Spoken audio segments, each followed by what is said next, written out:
ইরানের সর্বোচ্চ নেতা আয়াতুল্লাহ আলী খামেনি গাজা ও ইয়েমেনে ইসরায়েলের আগ্রাসনকে অপরাধ এবং বিপর্যয়কর বলে মন্তব্য করেছেন।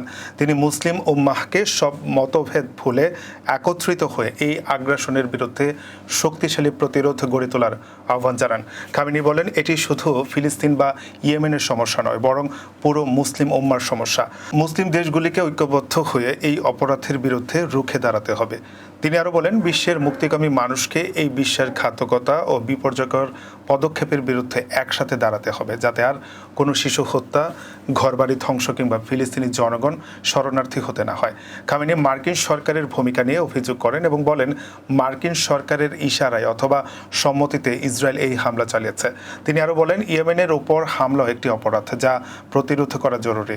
ফার্সি নববর্ষ 1404 উপলক্ষে এক ভাষণে খামেনি ইরানকে উৎপাদনের জন্য পুঁজি বিনিয়োগের বছর হিসেবে নামকরণ করেন। তিনি ইরানি জাতির ঐক্য, আধ্যাত্মিক শক্তি ও মনোবলের প্রশংসা করে বলেন, বড় ধরনের বিপদ সত্ত্বেও ইরানি জাতি কখনোই দুর্বল হয়নি। এছাড়া খামেনি লেবানন ও ফিলিস্তিনের সংকট মোকাবেলায় ইরানি জনগণের মানবিক সহায়তার প্রশংসা করেন এবং তিনি বলেন, এই ধরনের সহায়তার মাধ্যমে ইরানি জাতির দৃঢ় সংকল্প এবং শক্তি প্রকাশিত হয়েছে।